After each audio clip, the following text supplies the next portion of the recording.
Hello guys, welcome to my channel EduFam Study.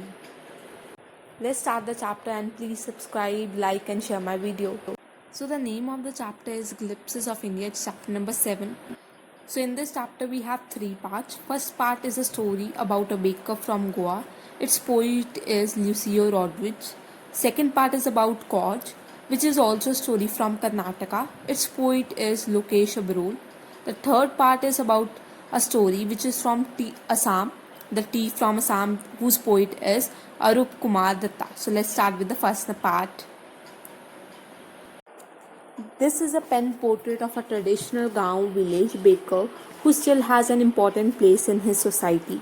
Our elders are often heard reminiscing nostalgically about those good old Portuguese days, the Portuguese and their famous loaves of bread. So reminiscing nostalgically basically means thinking fondly of the past. So the eaters of loaves might have vanished, but the makers are still there. So the poet is saying that कि हमने अपने पूर्वजों, अपने parents, अपने grand parents को बात करते हुए ज़रूर सुना होगा पोर्तुगीज़ डेज के बारे में, जिनको हम पुर्तगीज़ डेज भी बोलते हैं. उनके फेमस ब्रेड्स के बारे में हमें उनको ज़रूर बात करते हुए सुना होगा. पोइट बोलता है कि ईटर्स जो हैं ब्रेड के, मतलब अब कोई ब्रेड खाता ज़रूर नहीं है, पर जो उनके मेकर्स हैं, उनके बेकर्स हैं, वो अब भी हैं, वो अब भी ब्रेड बनाते हैं चाहे उनको कोई खाता ना हो. आगे पोइट बोलता है, we still have amongst us the mixers, the moulders and those who bake the loaves. हमारे पास अभी भी हैं वो मिक्सर्स, हमारे पास अभी भी हैं वो मोल्डर्स, अभी भी वह लोग हैं जो बेक करते हैं उन ब्रेड्स को. Those age old time tested furnaces still exist. जो फर्नेसेस में वो बनाते थे वो अब भी हैं, उनमें अब भी जो है ब्रेड बनाया जाता है. अब भी वो मिक्सर हैं जिसमें ब्रेड को मिक्स किया जाता है, डो को. The fire has not yet been extinguished. अभी भी जो चूल्हे हैं, जो फर्नेसेस हैं जिनमें ब्रेड को बनाया जाता है, उनमें जो फायर है, उनमें जो आग है, वो अभी भी बुझी नहीं है. अब भी वो है, अब वो बुझी नहीं है. अभी भी चाहे उनको कोई खाता ना हो, पर अभी भी आग जो है वो चूल्हों में है. The thud and jingle of the traditional baker's bamboo. Heralding his arrival in the morning can still be heard in some places. Heralding का मतलब होता है अनाउंसिंग. तो जो पोइट है हमें बताता है कि जो जिंगल की आवाज़ है, जो उसकी घंटी की आवाज़ है, जब वो आता था ट्रेडिशनल बेकर्स बेम्बू, उसकी जो आवाज़ थी, जो लकड़ी वो साथ में लेके आता था. हर्ल्डिंग हिज अराइवल, जब वो अनाउंस करता था मैं आ चुका हूँ सुबह सुबह, can still be heard in some places, सुना जा सकता है वो अब भी. पोइट आगे बोलता है कि maybe the father is not alive but the son still carries on the family's profession. Those bakers are even today known as poder इन गोवा. पोइट कह रहा है कि चाहे अभी पिता ना हो, पर उसका जो बेटा है वो अब भी उस रीत को बनाए रखे हुए है. Those bakers are even today, उनको अभी भी पेडर ही बोला जाता है गोवा में, बेकर को पेडर ही बोला जाता है गोवा में. During our childhood in Goa, the baker used to be a friend, companion and guide. Poet बोल रहे हैं कि जब हम बच्चे थे गोवा में, तो जो बेकर थे, जिनको पेडर बोला जाता था गोवा में, वो हमारे फ्रेंड होते थे, हमारे दोस्त थे, हमारे कंपेनियन थे, और कभी कभी वो हमें गाइड भी करते थे. He used to come at least twice. वो 2 बार आते थे दिन में. Once when he set out in the morning on his selling ground, जब वो सुबह सुबह अपना सामान बेचने के लिए जाते होते थे, और दूसरी बार वो तब आते थे जब वो अपनी खाली करके अपना सारा सामान बेच के आते होते थे. द जिंगलिंग थर्ड of his bamboo woke us from sleep and we ran to meet and greet him. हम उनको भाग के मिलने जाते होते थे जब वो आते थे. वाई वॉज इट सो, हम क्यों जाते थे. Why is it for the love of, क्या हम ब्रेड के लिए उनके पास भाग के जाते थे. नॉट एट ऑल, सिर्फ ब्रेड के लिए नहीं जाते थे. The loaves were brought by some Pascaine or Pestine, the maid servant of the house. जो हमारा घर का जो काम करता था वो लेके आता था हमारे लिए bread.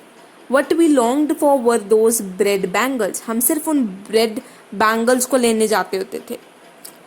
which we choose carefully. Sometimes it was sweet bread of special meal. कई बार वो मीठा ब्रेड होता है थोड़ा सा उस तरह का होता था जिसको हम मिठी रोटी भी बोलते हैं. The baker made his musical entry.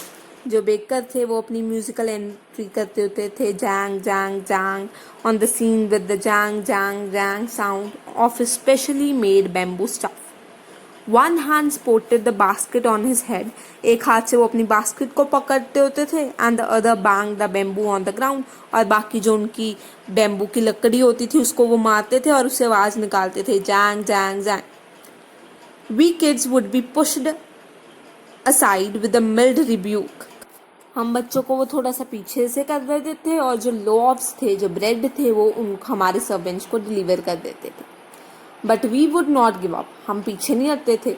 We would climb a bench और the parapet and peep into the basket somehow. हम जो है उनकी बास्केट को झांकने लगते थे भाई क्या है इस पे. I can still recall the typical fragrance of those loaves. और बहुत अच्छी उनमें से खुशबू आती होती थी. Loaves for the elders and the bangles for the children.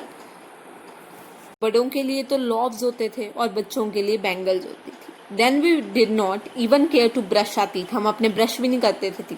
हम अपने माउथ्स भी नहीं धोते थे. And why should we. हम क्यों करें ऐसा. We would take the trouble of plucking the mango leaf for the tooth brush.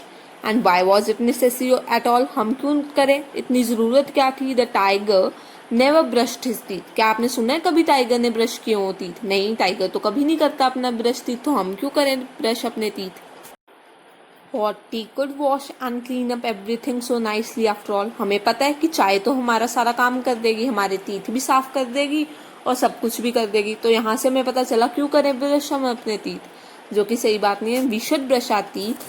पर वो ऐसा सोचते होते थे. Marriage gifts are meaningless without the sweet bread known as a bol. Marriage gifts जो थे मीनिंगलेस थे. उनका कोई मतलब ही नहीं था जब तक ब्रेड नहीं दिया जाता था जिसको बोल बोलते थे वहां पे. जस्ट एज अ पार्टी और feast losses it charm without bread. Party में मजा ही नहीं आता था जब तक ब्रेड ना हो. Not enough can be said to show how important a baker can be for a village. कितना इम्पोर्टेंट एक बेकर होता था किसी भी गाँव के लिए. The lady of the house must prepare sandwiches on the occasion of her daughter's engagement. जब उसकी बेटी की engagement थी तब उस लेडी को सैंडविचेस बनाने होते थे उस ब्रेड से. तभी वो engagement सक्सेसफुल या cheerful थी.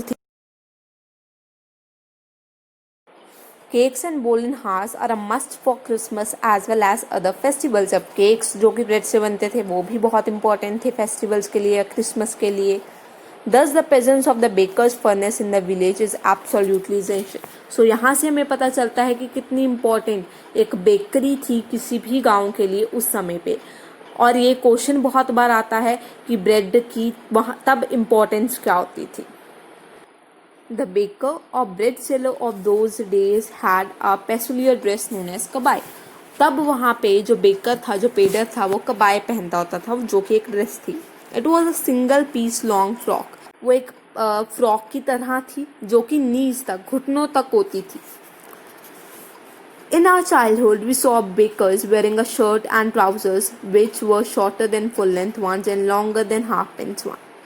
हमने अपने बचपन में पोइट बताते हैं कि उन्होंने अपने बचपन में जो है बेकर्स को देखा था जो कि शर्ट और ट्राउजर्स पहनते थे.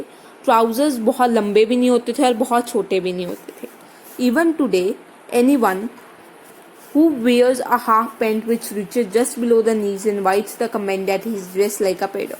जो भी अब घुटनों से नीचे और ट्राउजर से थोड़ी सी छोटी पैंट डालता है उसको बेकर या पेडर माना जाता है समझा जाता है. The baker usually collected his bills at the end of the month. जो बेकर थे वो अपने बिल जो होते थे जितने वो ब्रेड्स देते थे वो अपना जो महीने के आखिर में वो अपने पैसे लेने जाते होते थे. Monthly accounts used to be recorded in some wall and pencil. किसी भी वॉल के ऊपर दीवार के ऊपर जो है मंथली बिल्स को वो नोट कर लिया जाता था. Baking was indeed a profitable profession. उसमें ज़्यादा प्रॉफिट नहीं होता था ज़्यादा कमाई नहीं होती थी उस समय पे. In the old days the baker and his family never starve. वो कभी भूखे नहीं रहे. पर he, his family and his servants always looked happy and prosperous. उनके जो नौकर थे इवन उनकी फैमिली थी इवन जो खुद थे वो हमेशा खुश देखे जाते थे, हमेशा खुशी होते थे. Their plump physique was an open testimony. उनकी फिजिक भी बहुत अच्छी थी, वो बहुत ज़्यादा फिट थे, वो सभी ही बहुत ज़्यादा फिट और हेल्दी थे. Even today, any person with a jackfruit-like physical appearance is easily compared to a baker. आज भी किसी इंसान को जिसकी अपीयरेंस जैकफ्रूट की तरह दिखती हो, उसको कंपेयर कर दिया जाता है कि वो एक बेकर है, एक पेडर है गोवा से. So this was a baker from Goa. It was very interesting chapter. So I hope this chapter would be understood by you all. If any queries, please comment down and please like, share and subscribe our channel EduFam Studies. Bye.